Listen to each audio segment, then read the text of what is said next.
അപ്പോൾ വാളാണ് ജിഹാദ് എന്ന് പറയാനുള്ള എല്ലാ വകുപ്പും ഇസ്ലാമിലുണ്ട്. ജിഹാദ് എന്ന് പറഞ്ഞാൽ അതല്ലേ ഇതാണ് എന്ന് പറഞ്ഞിട്ട് ഇനി നിലവിളി തുടങ്ങും. അപ്പം നിങ്ങളോട് നമ്മൾ ചോദിക്കുകയാണ്, എന്താണ് ജിഹാദ് എന്നുള്ളത് നിങ്ങളൊന്ന് പറയും.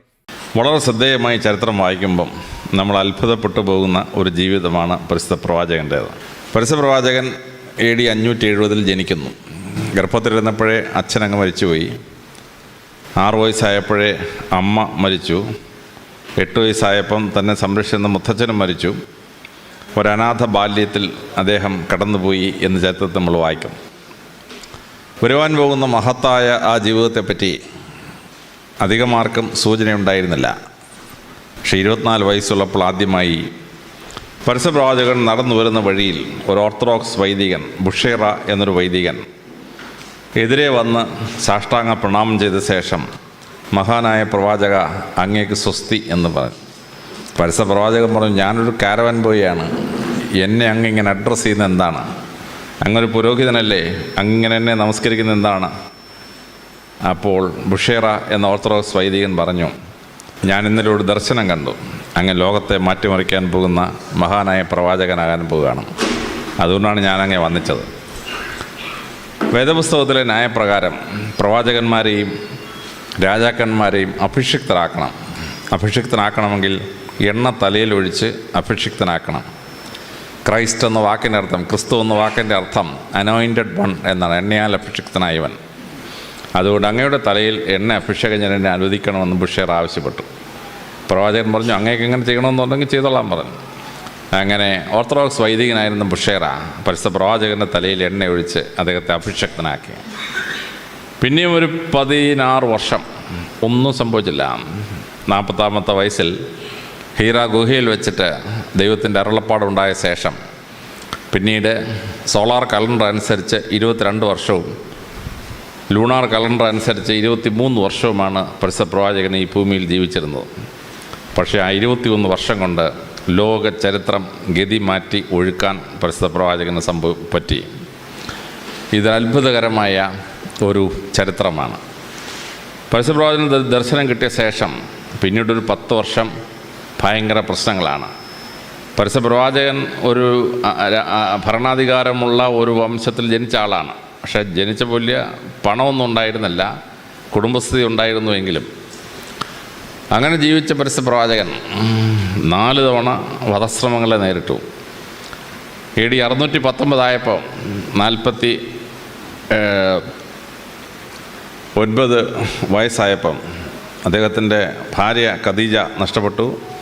അദ്ദേഹത്തെ പ്രൊട്ടക്റ്റ് ചെയ്തിരുന്ന അദ്ദേഹത്തിൻ്റെ അങ്കിൾ അബൂ താലിബും മരിച്ചു. 2 മരണങ്ങൾ സാധാരണ ഒരു മനുഷ്യന് താങ്ങാൻ കഴിയുന്ന സപ്പോർട്ടുകൾ മുഴുവൻ വിഡ്രോ ചെയ്യുന്ന ഒന്നായിരുന്നു.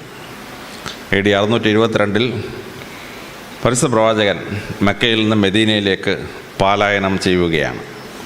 മക്കയിൽ നിന്ന് മെദീനയിലേക്കുള്ള ദൂരം 415 കിലോമീറ്ററാണ്.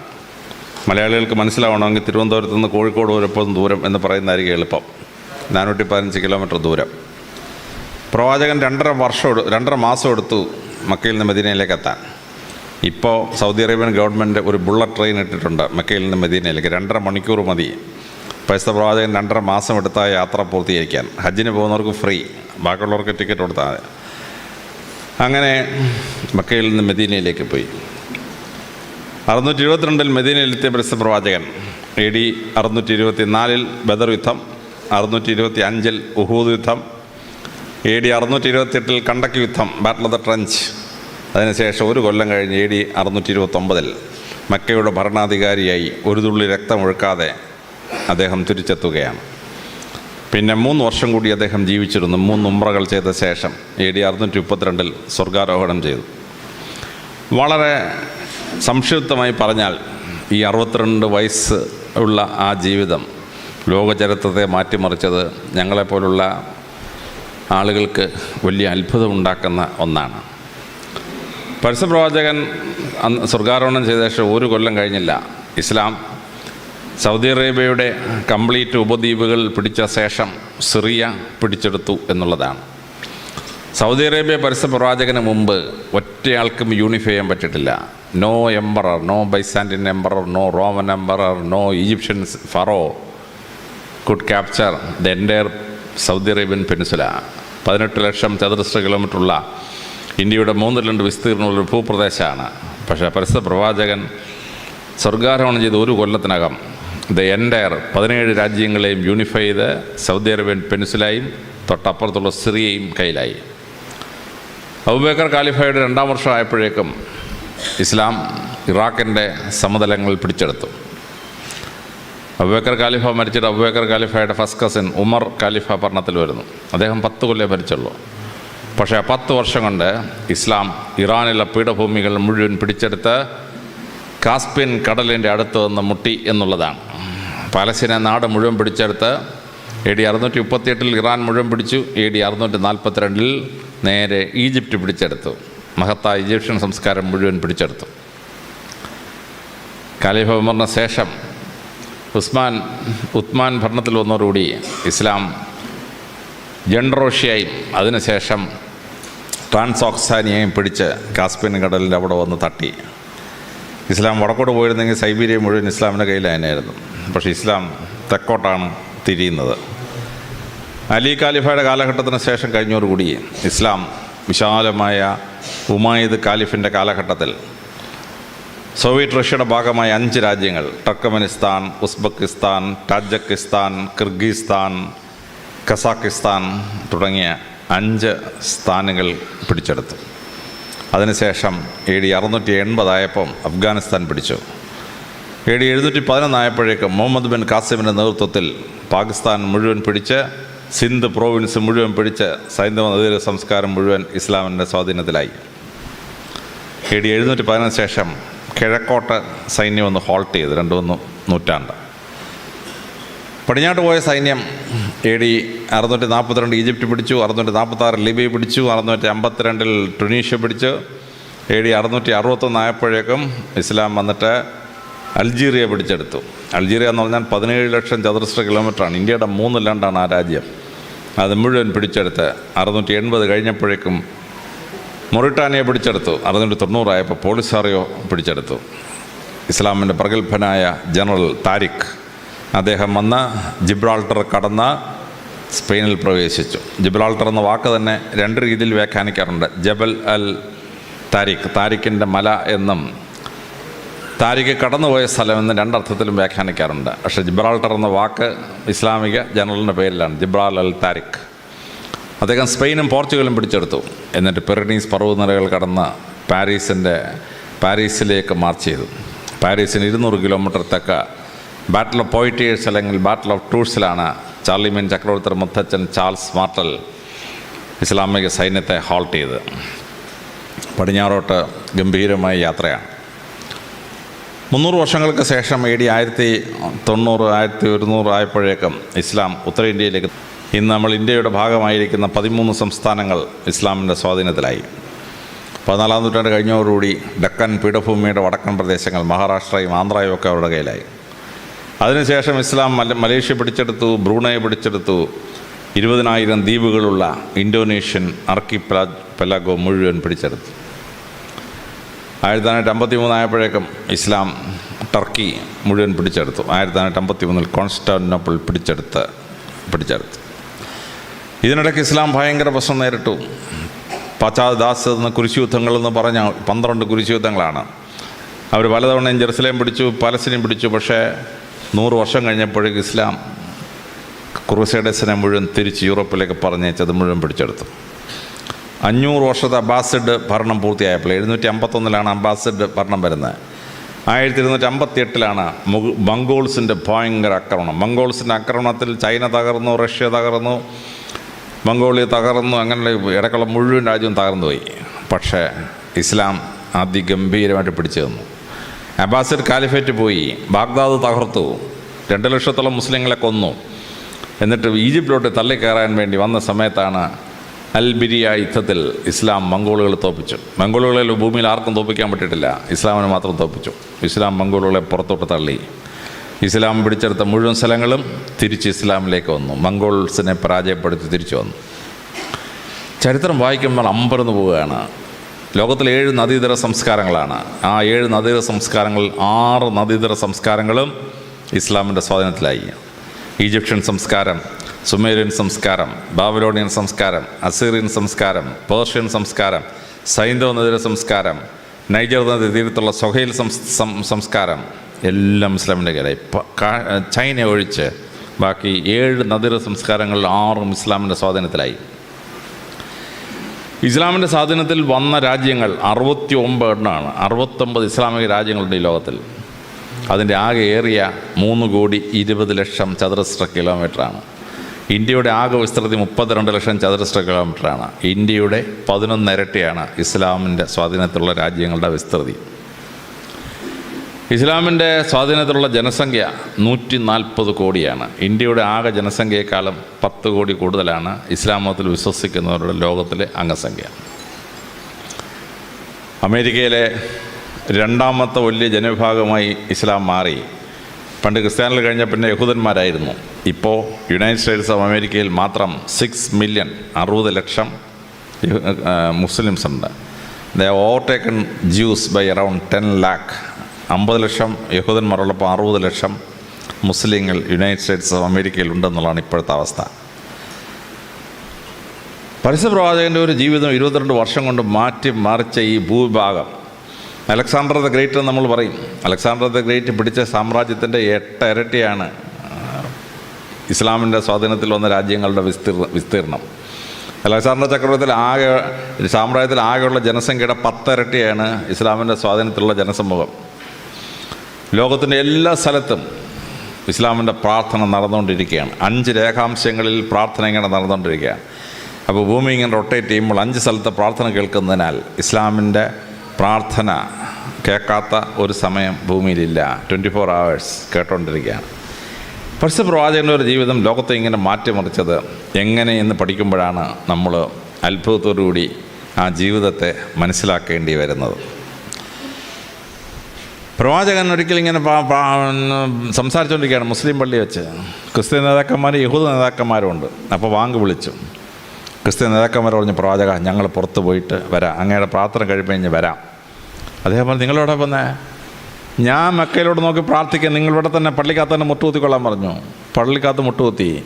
യഹൂദൻ ജെറുസലേമിനെ നോക്കി പ്രാർത്ഥിച്ച്, ക്രിസ്ത്യാനി കിഴക്കോട്ട് നോക്കി പ്രാർത്ഥിച്ച്, പ്രവാചകൻ മക്കയ്ക്ക് നോക്കി പ്രാർത്ഥിച്ച്, ഒരേ മുസ്ലിം പള്ളിക്കകത്ത് 3 മതക്കാരും ഒരുപോലെ പ്രാർത്ഥിച്ച്. ഇതാണ് പ്രവാചകൻ പഠിപ്പിച്ചത്. ഒരു മതവും തമ്മിലൊരു വ്യത്യാസവും ഇല്ല. പരസ്യപ്രവാചകൻ മെദീനയിൽ ചെന്നു. അദ്ദേഹം അവിടെ മെദീന ഡോക്യുമെൻ്റ് എന്നൊരു ഡോക്യുമെൻ്റ് പബ്ലിഷ് ചെയ്തത് 622. 42 പാരഗ്രാഫുണ്ട്. ഞാനൊക്കെ അത് വായിച്ച് അമ്പരന്ന് പോയി. ആ മെദീന ഡോക്യുമെൻ്റ് തുടങ്ങുന്ന വിശ്വപ്രസിദ്ധമായ പ്രഖ്യാപനത്തിലാണ്. മെദീനയിൽ 11,500 പേരുള്ളതിൽ 1,500 പേരെ മുസ്ലിങ്ങളുള്ളൂ. 10,000 പേര് യഹൂദന്മാരും ക്രിസ്ത്യാനികളും ട്രൈബൽസാണ്. മുസ്ലിങ്ങൾ വലിയ ന്യൂനപക്ഷമാണ്. 11,500 പേരുള്ളതിൽ യാത്രീബ് അല്ലെങ്കിൽ മദീനയിൽ 1,500 പേരെ മുസ്ലിങ്ങളുള്ളൂ. പ്രവാചകനൊരു കൽപ്പന ഇട്ടു. Medina document. മദീനയിൽ ജീവിക്കുന്ന യഹൂദന്മാരും ക്രിസ്ത്യാനികളും ട്രൈബൽസും മുസ്ലിംസും ഏകോദര സഹോദരങ്ങളെപ്പോലെ ജീവിക്കുന്ന ഒരു ഭരണം ഞാൻ ഉറപ്പു നൽകുന്നു. 7 കൊല്ലം മദീന ഭരിച്ച പ്രവാചകൻ. മുസ്ലിങ്ങളുടെ അംഗസംഖ്യ 1,500 എത്ര ആയിട്ട് വർദ്ധിച്ചു? 1,600 വർദ്ധിച്ചു. ക്രിസ്ത്യാനിക്കും ട്രൈബലിനും ഏതെങ്കിലും ഒരു ട്രൈബലിനും മുസ്ലിമിനെ ഉപദ്രവിച്ചോ?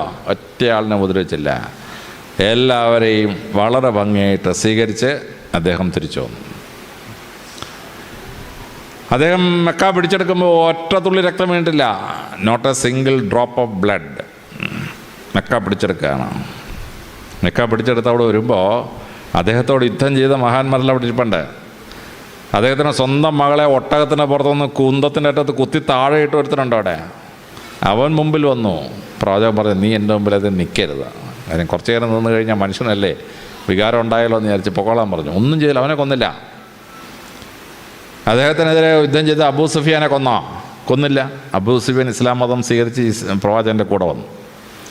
പ്രവാചകനെ ഉഹൂദ് യുദ്ധത്തിൽ പരാജയപ്പെടുത്തിയ ഖാലിഫ് ഇബൻ വലീദ് ഉണ്ടല്ലോ, വലീദ് വന്ന് വലീദിനെ പ്രവാചകനെന്തെങ്കിലും ചെയ്തോ? ഇല്ല. വലീദ് ഇസ്ലാമിൽ ചേർന്നു. ഇസ്ലാമിൻ്റെ ആദ്യത്തെ 6 യുദ്ധങ്ങളും യാക്കൂട്ട് യുദ്ധം ഉൾപ്പെടെ ജയിച്ചത് ഈ ഖലീഫ ഇബൻ വാലിദാണ്. ഉഹൂദ് യുദ്ധത്തിൽ പ്രവാചകനെ തോൽപ്പിച്ച ആദ്യഘട്ടത്തിൽ. 2ാം ഘട്ടത്തിൽ പ്രവാചകൻ ജയിച്ച് ഖാലിഫ് ഇബൻ വലീദിനെ മുസ്ലിമാക്കി. അദ്ദേഹമാണ് ബൈസാൻഡിയൻ ആർമിയെ തോൽപ്പിച്ചതും റോമൻ ആർമിയെ തോൽപ്പിച്ചതും. ഇസ്ലാം ഇത് വലിയ തത്വമായി സ്വീകരിച്ചിട്ടുള്ള ഒന്നാണ്. മറ്റു മതങ്ങളോട് സമഭാവനയോടുകൂടി പെരുമാറുക. അറബികൾ ജീവിച്ചിരിക്കുന്ന രാജ്യങ്ങളിൽ മറ്റു മതക്കാർക്ക് ഒരു പ്രശ്നം ഉണ്ടായില്ല. ഈജിപ്തിൽ ക്രിസ്ത്യാനികളുണ്ട്, അവിടെ ഒരു പാത്രീസുണ്ട്, 120 ബിഷപ്പന്മാരുണ്ട്. ഈജിപ്തിൻ്റെ ജനസംഖ്യയിൽ 20% ക്രിസ്ത്യാനികളാണ്. 1400 കൊല്ലം ഇസ്ലാം ഭരിക്കുന്ന രാജ്യമാണ്. അവിടെ ഈ പാത്രീസും അച്ഛന്മാരും മെത്രാന്മാരും 120 മെത്രാന്മാരും സുഖമായിട്ട് ജീവിക്കുന്നു. അന്തോക്കിയിലെ പാത്രീസ് അദ്ദേഹത്തിൻ്റെ ആൾക്കാരെ പള്ളിയിൽ നിന്ന് പോലീസും പട്ടാളവും നിന്ന് പിടിച്ച് പുറത്തിറക്കാണ് കേരളത്തിൽ. പക്ഷേ ഇറാഖിൽ എന്താണ് സംഭവം? ആ പാത്രീസ് സുഖമായിട്ടവിടെ 1400 ജീവിക്കുന്നു. പാത്രീസിനുള്ള ക്രിസ്ത്യാനികൾക്ക് വല്ല കുഴപ്പമുണ്ടോ? ഒരു കുഴപ്പമില്ല. തന്നെയുമല്ല എല്ലാ മാസവും ട്രഷറിയിൽ നിന്ന് പള്ളിയിൽ അച്ഛന്മാർക്ക് ശമ്പളം കൊടുക്കുന്നു. കേരളത്തിൽ നിന്നും കുറേ എണ്ണം സദാം ഹുസൈൻ്റെ കാലത്ത് ഉൾപ്പെടെ കേരളത്തിൽ നിന്ന് അച്ഛന്മാരവിടെ പോയി അവിടുത്തെ പള്ളിയിൽ ജോലി ചെയ്ത് ശമ്പളം വാങ്ങിക്കുമായിരുന്നു ഇറാഖിൽ നിന്ന്. സർക്കാർ ട്രഷറിന്നേ ക്രിസ്ത്യൻ അച്ഛന്മാർക്ക് ശമ്പളം. ഇതാണ് ഇറാഖിൽ നടന്നത്. ഹറൂൺ റഷീദിൻ്റെ പ്രധാനമന്ത്രി ആരായിരുന്നു? മാർമിസൈഡ്. അദ്ദേഹം ഒരു ഓർത്തഡോക്സ് ക്രിസ്ത്യാനിയാണ്. സദാം ഹുസൈൻ്റെ പ്രധാനമന്ത്രി താരിഖ് അസീസ്, പേര് കേട്ട നമ്മളൊരിക്കും മുസ്ലിമാണെന്ന്. താരിഖ് അസീസ് ഓർത്തഡോക്സ് ക്രിസ്ത്യാനിയാണ്. സദാം ഹുസൈൻ്റെ പ്രധാനമന്ത്രി ഓർത്തഡോക്സ് ക്രിസ്ത്യാനിയാണ്. ഇന്ത്യയിൽ അക്ബർ ചക്രവർത്തി വന്നു. അക്ബറിൻ്റെ പ്രധാനമന്ത്രി ആരാണ്? ബീർബൽ, ബ്രാഹ്മണനാണ്. അക്ബറിൻ്റെ ധനകാര്യമന്ത്രി ആരായിരുന്നു? രാജാ തോണ്ടർമാൽ, ഒരു വൈശ്യനാണ്. അക്ബറിൻ്റെ സർവ്വസൈന്യാധിപൻ രാജാ മാൻസിംഗ്, രജപുത്രനാണ്. അക്ബറിൻ്റെ 12 അംഗ മന്ത്രിസഭയിലെ 6 പേരും മുസ്ലിങ്ങളല്ല, including the prime minister. Akbar ചക്രവർത്തിക്ക് ഒരു ഭാര്യ ഉണ്ടായിരുന്നു, രജപുത്ര ശ്രീ ജോധാബായി. ജോധാബായി ഇസ്ലാമാകാൻ അക്ബർ ആവശ്യപ്പെട്ടോ? ഇല്ലല്ലോ. തന്നെ പോലെ ഫത്തേപൂർ സിക്രിയിലെ അക്ബർ ചക്രവർത്തിയുടെ കൊട്ടാരത്തിന് തൊട്ട് ചേർന്നൊരു ക്ഷേത്രം ഉണ്ടാക്കിയ അക്ബർ എന്തിനാണ്? ഭാര്യയ്ക്ക് നടന്നു പോയി പ്രാർത്ഥിച്ചിട്ട് തിരിച്ചു വരാനായിട്ട്. ജോധാബായിക്ക് അക്ബറിന് 12 ഭാര്യമാരിലായിട്ട് 4 ആൺമക്കളുണ്ടായിരുന്നു. ഒരു മുസ്ലിം സ്ത്രീ പ്രസവിച്ച ഒരാളിനെ പിൻഗാമയാക്കി കൂടെ അക്ബറിനെ. അക്ബർ ജോധാബായി പ്രസവിച്ച ജഹാംഗീറിനെ പിൻഗാമയാക്കി, ഹിന്ദു സ്ത്രീ പ്രസവിച്ച സ്ത്രീയെ പിൻഗാമയാക്കി. ഏറ്റവും കൂടുതൽ പേരുദോഷം കേൾക്കുന്ന ആളാണ് ഔറംഗസീബ്. ഔറംഗസീബിൻ്റെ പ്രധാനമന്ത്രി ആരാണ്? രാജാ രഘുരാജ്. ഔറംഗസീബിൻ്റെ പ്രധാനമന്ത്രി ഹിന്ദുവാണ്, രജപുത്രനാണ്. അദ്ദേഹം ജസിയ ചാർത്തി എന്നാണ് കുഴപ്പം. അദ്ദേഹം അമുസ്ലിങ്ങൾക്ക് 2.5% ജസിയ ചാർത്തി. പക്ഷേ അമുസ്ലിങ്ങൾക്ക് വെൽഫെയർ ടാക്സ് കൊടുക്കണ്ട. മുസ്ലിങ്ങൾക്ക് ജസിയ ഇല്ല, പക്ഷേ അവർക്ക് വെൽഫെയർ ടാക്സ് ഉണ്ട് 2.5%.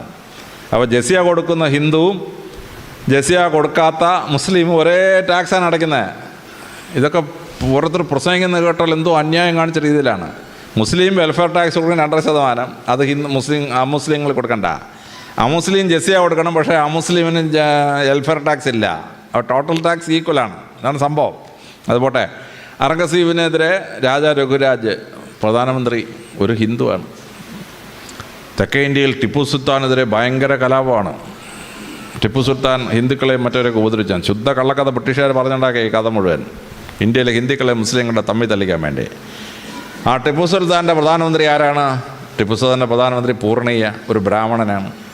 ടിപ്പുവിൻ്റെ മന്ത്രിസഭയിൽ 12 മന്ത്രിമാരുള്ളതിൽ 7 പേരും അമുസ്ലിങ്ങളാണ്. 5 പേരേ ഉള്ളൂ മുസ്ലിങ്ങൾ, 7 പേര് അമുസ്ലിങ്ങളാണ്.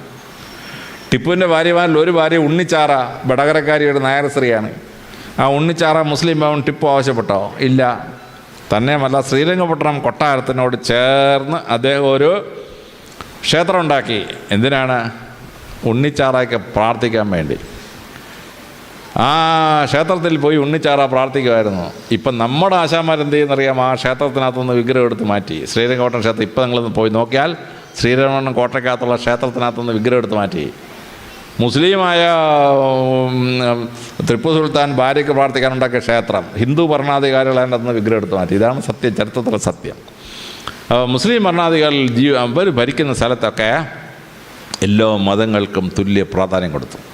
ഒറ്റ സ്ഥലത്ത് കൂട്ടക്കൊല ഉണ്ടായില്ല. ഒറ്റ സ്ഥലത്ത് അവിടെ ഉണ്ടായിരുന്ന ആളുകൾ എതിർപക്ഷത്തോട്ട് പോയില്ല.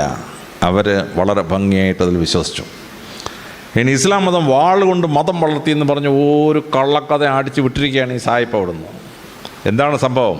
ഇസ്ലാം ഭരിക്കുന്ന രാജ്യങ്ങളിൽ ഇസ്ലാം മതം സ്പ്രെഡ് ചെയ്തതിന് പ്രധാന കാരണം പർസ്യ പ്രവാചകൻ ഉണ്ടാക്കിയ ശ്രദ്ധേയമായൊരു നിയമസംഹിതയാണ്. റോമൻ സാമ്രാജ്യത്തിനകത്തും പേർഷ്യൻ സാമ്രാജ്യത്തിനകത്തും മനുഷ്യനും ഭൂമിയുടെ മുകളിൽ അവകാശം ഉണ്ടായിരുന്നില്ല. പട്ടയ നമ്പർ കിട്ടത്തില്ല. അവൻ കരമടച്ച് അതിനകത്ത് കൃഷി ചെയ്യാം. ഉടമസ്ഥാവകാശം ചക്രവർത്തിയുടേതാണ്. ഇനി ആ ഭൂമി കൃഷി ചെയ്യാൻ അനുവദിക്കുന്നതിൻ്റെ ഭാഗമായി എപ്പോൾ യുദ്ധം ഉണ്ടായാലും അവൻ്റെ ആൺകുട്ടിയെ യുദ്ധത്തിന് വിട്ടുകൊടുക്കണം. ആൺകുട്ടി ഇല്ലാത്ത ഒരാളാണെങ്കിൽ വേറൊരാളുടെ ആൺകുട്ടിയെ വാടകയ്ക്ക് എടുത്ത് മെഴ്സണറി ആക്കിയിട്ട് അയച്ചു കൊടുക്കണം യുദ്ധത്തിൽ. ആ യുദ്ധത്തിൽ സേനാനായകൻ്റെ ഇതിൻ്റെ മണ്ടത്തരം പറ്റിയാൽ 20,000 50,000 പേരാണ് കൊല ചെയ്യപ്പെടുന്നത്. കുടുംബങ്ങൾ മുഴുവൻ വാനിഷ്ഡ്. പ്രവാചകൻ പറഞ്ഞു, ഇത് പാടില്ല. കൃഷി ചെയ്യുന്നവനാണ് കൃഷിഭൂമിയുടെ ഉടമസ്ഥാവകാശം. അറബി ദേശത്തിൽ പ്രവാചകൻ ഭൂമിയുടെ ഉടമസ്ഥാവകാശം അതാത് കൃഷിക്കാരന് കൊടുത്തു. ഇസ്ലാം സ്ത്രീയെ പിടിച്ചെടുത്തപ്പോൾ ആ കൃഷി ചെയ്തുകൊണ്ടിരുന്നവന് കൃഷിഭൂമി കൊടുത്തു. അവൻ്റെ ഒരാൺമക്കൾ യുദ്ധത്തിന് വരണ്ട, സ്റ്റാൻഡിങ് ആർമി യുദ്ധം ചെയ്തോളും. ഭൂമി കൃഷി ചെയ്യാൻ കൊടുത്തതിന് പകരമായി ആൺമക്കളെ ബലി കൊടുക്കേണ്ട ഒരു കുടുംബവും. പേർഷ്യൻ സാമ്രാജ്യം ഇസ്ലാം പിടിച്ചെടുത്തു. പേർഷ്യൻ സാമ്രാജ്യത്തിലെ മുഴുവൻ ഭൂമിയും കൃഷി ചെയ്യുന്നവന് വിട്ടുകൊടുത്തു. കൃഷി ചെയ്യുന്നവന് പട്ടയം കൊടുത്ത ശേഷം അവൻ്റെ ആൺമക്കളെ യുദ്ധത്തിൽ കൊണ്ടുവരാൻ പറഞ്ഞില്ല ഇസ്ലാം. ബൈസാനിയൻ എംപയർ പിടിച്ചു ഇസ്ലാം. എന്ത് ചെയ്തു? ബൈസാനിയൻ എംപയറിൽ കഴിഞ്ഞ 1500 കൊല്ലമായി ഭൂമിയുടെ ഉണ്ടാക്കി അവകാശമില്ലാതെ കൂലിപ്പണിക്കാരനായിരുന്ന കുടികിടപ്പുകാരനായിരുന്ന ആളുകൾക്കെല്ലാം ആ ഭൂമിയുടെ ഉടമസ്ഥാവകാശം കൊടുത്തു. എന്നിട്ട് ആ ഉടമസ്ഥാവകാശം കൊടുത്തവന് മക്കളെ യുദ്ധത്തിന് വരാനായിട്ട് ആരോടും ആവശ്യപ്പെട്ടില്ല. അപ്പോൾ അവർ ഭൂമിയുടെ ഉടമസ്ഥാവകാശത്തോടെ കൃഷി ചെയ്ത് ജീവിക്കാൻ തുടങ്ങി. അങ്ങനെ കൃഷി ചെയ്ത് ജീവിക്കാൻ തുടങ്ങിയപ്പോൾ എന്ത് സംഭവിച്ചെന്നറിയാമോ? ബൈസാനിയൻ എംപയർ ആക്രമിച്ചു വന്നു. അവിടുത്തെ മുഴുവൻ ക്രിസ്ത്യാനികളും മുസ്ലിങ്ങളുടെ കൂടെ ക്രിസ്ത്യൻ ചക്രവർത്തിക്കെതിരെ യുദ്ധം ചെയ്തു. ഇറാഖിലെയും അവിടെയുള്ള മുഴുവൻ ക്രിസ്ത്യാനികളും മുസ്ലിങ്ങളുടെ കാലിഫയുടെ കൂടെ യുദ്ധം ചെയ്തു ക്രിസ്ത്യനായ ബൈസാന്റിയൻ ചക്രവർത്തിക്കെതിരെ. ഇതാണ് ചരിത്രം. ലോകത്തിൽ ആദ്യമായി ഭൂപരിഷ്കരണം എന്നൊരു സാധനം ഉണ്ടാക്കിയത് പരിശുദ്ധ പ്രവാചകനും ഇസ്ലാമാണ്. ഒരു സോഷ്യലിസവും കമ്മ്യൂണിസവും ഒന്നല്ല ഭൂപരിഷ്കരണം കൊണ്ടുവന്നത്. ലോകത്തിൽ ആദ്യമായി ഭൂപരിഷ്കരണം കൊണ്ടുവന്നത് ഇസ്ലാമാണ്. അങ്ങനെ ഭൂമിയുടെ ഉടമസ്ഥാവകാശം കൊടുത്തു. മക്കളെ യുദ്ധം വരുമ്പോൾ സൈന്യത്തിൽ വിടണ്ട, ശമ്പളം വേണ്ടവൻ പോയി യുദ്ധം ചെയ്തോണം, അല്ലാത്തവൻ പോണ്ട. അതോടുകൂടി ഒരു 2500 വർഷമായി ഭൂമിയുടെ ഉടമസ്ഥാവകാശം കിട്ടാത്ത മധ്യപൂർവേഷ്യയിലെ മുഴുവൻ ജനങ്ങൾക്കും കൃഷിസ്ഥലം കിട്ടി. ആ കൃഷിസ്ഥലം കിട്ടിക്കഴിഞ്ഞപ്പോൾ എന്തുണ്ടായി? ജനങ്ങൾ സമ്പുഷ്ടരായി ജീവിക്കാൻ തുടങ്ങി. അങ്ങനെയാണ് ഇസ്ലാം വളർന്നത്. ഇസ്ലാമിക രാജ്യത്തിൽ ഭരണത്തിലിരിക്കുമ്പോൾ ഭൂമിയുടെ പട്ടയവും ഉടമസ്ഥാവകാശവും അതിൻ്റെ സംരക്ഷണ അവകാശവും അവർക്ക് കിട്ടി. അധമർണനായിരുന്ന ജനത ഉത്തമർണനായി. ഇതാണ് ഹിസ്റ്ററി. This is history. അതാണ് ഇസ്ലാമിൻ്റെ വിപ്ലവം. പരിശുദ്ധ പ്രവചനം ഉണ്ടാക്കിയ അതിഗംഭീരമായ വിപ്ലവമാണ്. ഈ ലാൻഡ് റവല്യൂഷൻ, ഭൂപരിഷ്കരണം കാരണമാണ് ജനങ്ങൾ മുഴുവൻ ഇസ്ലാമിൻ്റെ കൂടെ നിന്നത്. ബംഗാളിൽ ഭൂപരിഷ്കരണം ഉണ്ടാക്കിയപ്പോൾ ജനങ്ങൾ മുഴുവൻ CPM-ൻ്റെ കൂടെ നിന്ന്. പക്ഷേ അവിടെ ഫാക്ടറി ഉണ്ടാക്കാൻ വേണ്ടി ഭൂമി പിടിച്ചെടുത്ത് 7 പേര് വെടിവെച്ച് വന്നപ്പോൾ ജനം മുഴുവൻ മറുപക്ഷം പോയി. ഇതാണ് ബംഗാളിൽ സംഭവിച്ചത്. അത് തന്നെ സംഭവം. ഞാൻ റീസെൻ്റ് ഉദാഹരണം പറഞ്ഞല്ലോ. ആ ബൈസാന്റിയൻ കൺട്രിയിലും പേർഷ്യൻ സാമ്രാജ്യത്തിലും പിടിച്ചെടുത്ത രാജ്യങ്ങളിലെ ജനങ്ങൾ ഇസ്ലാമിൻ്റെ കൂടെ നിന്നു. ഇസ്ലാം എവിടം വരെ പോയോ അവിടെ എല്ലാം ഇത് സംഭവിച്ചു. മൊറോക്കോയിൽ തൊട്ട് അൾജീരിയ തൊട്ട് അങ്ങ് ഇന്തോനേഷ്യ വരെ സംഭവിച്ചു. ഭൂമിയുടെ ഉടമസ്ഥാവകാശം മുസ്ലിങ്ങളുടെ ഈ ജനങ്ങൾക്ക് വീതിച്ചു കൊടുത്തു. ലോകത്തിലെ എല്ലാ സ്ഥലത്തും ഫാമൈൻ ഉണ്ടായി, വരൾച്ച ഉണ്ടായി, പട്ടിണി മരണങ്ങളുണ്ടായി. ഇസ്ലാം മത രാജ്യത്തിൽ പട്ടിണി മരണം ഉണ്ടായില്ല. അതെന്താ? ഭൂമി തന്നെയല്ലേ ഇസ്ലാമിലെ രാജ്യങ്ങൾ. ബംഗാൾ ഫാമൈൻ ഉണ്ടായി 1941. 2.5 ലക്ഷം പേര് പട്ടിണി കിടന്ന് മരിച്ചു. ഇപ്പോൾ യൂറോപ്പിൽ പട്ടിണി മരണം ഉണ്ടായി, ആഫ്രിക്കയിൽ പട്ടിണി മരണം ഉണ്ടായി. പക്ഷേ ഇസ്ലാം ഏതെല്ലാം രാജ്യങ്ങളിൽ ചെന്നോ അവിടെ പിന്നെ പട്ടിണി മരണം ഉണ്ടായിട്ടില്ല. കാരണം ഇസ്ലാം ലോകത്തെ പഠിപ്പിച്ചു. തൊട്ടയലോക്കത്തോർത്തം പട്ടിണി കിടക്കുമ്പോൾ നിങ്ങൾ സുഭിക്ഷമായ ആഹാരം കഴിച്ചാൽ നിങ്ങൾ കഴിക്കുന്ന ആഹാരമല്ല വിഷമാണെന്ന് പറഞ്ഞു. ഇസ്ലാമിക രാജ്യങ്ങളിൽ എവിടെയെങ്കിലും പ്രൊഡക്ഷൻ കുറഞ്ഞാൽ ചക്രവർത്തി ആദ്യം ചെയ്യുന്നത് പ്രൊഡക്ഷൻ കൂടുതലുള്ള രാജ്യത്ത് നിന്ന് ഗോതമ്പും മറ്റ് സംഗതികളൊക്കെ ആ ദേശത്തേക്ക് ഒഴുകും. ഹറൂൺ റഷീദിൻ്റെ കാലത്ത് സാമ്രാജ്യത്തിൻ്റെ ഒരേറ്റത്ത് പട്ടിണി ഉണ്ടാവാൻ പോകുന്നു റിപ്പോർട്ട് ചെയ്തു. ഹറൂൺ റഷീദ് എന്ത് ചെയ്തു? അവിടുന്ന് മറ്റു ഭക്ഷണമുള്ള സ്ഥലത്ത് നിന്ന് ഭക്ഷണം ട്രക്കുകളിലാക്കി ആ സ്ഥലത്തോട്ട് അയച്ചു കൊടുത്തു. ഗോതമ്പും മറ്റു സംഗതികളൊക്കെ അയച്ചു കൊടുത്തു. അങ്ങനെ അയച്ചു കൊടുത്തത് കാരണം ഇസ്ലാം മതം ഭരിച്ച രാജ്യങ്ങളിലൊന്നും പട്ടിണി മരണങ്ങളുണ്ടായില്ല, ഫാമൈൻ ഉണ്ടായില്ല. ഇസ്ലാമിൻ്റെ ആ വലിയ കാഴ്ചപ്പാട് വളരെ ഭംഗിയായിട്ട് സർട്ടിഫിക്കറ്റ് എഴുതിയത് ക്രിസ്തുമതം വിശുദ്ധയെ പ്രഖ്യാപിച്ച മദർ തെരേസയാണ്.